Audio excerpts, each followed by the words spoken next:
Well, real estate is so, the art of doing a deal is so mainstream now that there's like 20 different reality shows that talk about real estate, that follow real estate agents around. You can turn on HGTV, you can turn on E, you can turn on a number of different channels, and you can see people fixing homes, you can see homes getting renovated, you see people buying houses internationally, vacation homes, you see, the glamorous world of LA real estate or New York real estate or Miami. I mean, real estate is in everyone's head, one way or another. And one easy way of doing it is just get involved, get your real estate license. Go work for a local broker, learn the business from the perspective of a real estate salesperson, see what it takes for some sellers to sell for buyers and what that process is like. Get yourself educated, it's free. It doesn't really cost much money to get yourself into real estate. The barrier of entry is fairly low. I remember, so that brings up a good point. Getting the real estate license, that leads to understanding the market.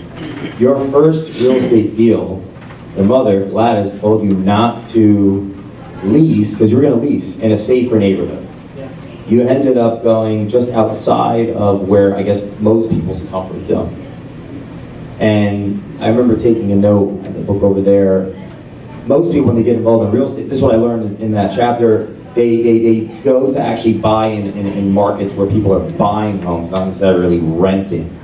Can you explain what gave you the confidence or the understanding to go outside your comfort zone to a market where most people would say, don't buy there? That was your first property that led to 40. So how did that work? I think you don't plan on dying tomorrow. Just buy and hold. I mean, what's the rush? I went in, when you came to New York, I actually took you there.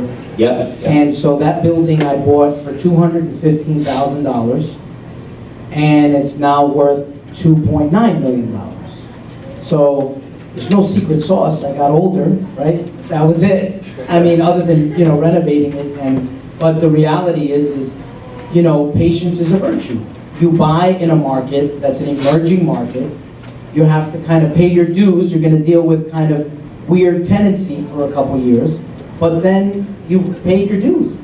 Then the cash flow starts pouring in. The value starts, if you're there. You can pull money out of the building. It changes your life radically. See, the problem is that some people want to become investors like their first week in business. No, like you have to make strategic plays, investment plays, but you need to keep working.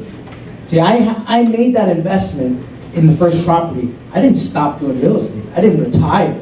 Yeah, what did that look like? So because maybe I don't have the time. Right? We hear that. I don't have the time. How did you build a real estate company while simultaneously investing in real estate? Because the answer to that saves me time, right? Making those mistakes. How did you do that? By a show of hands, how many people here have watched Seinfeld, Friends, or Gotham? Okay, there goes the time that was wasted. All right. Yeah.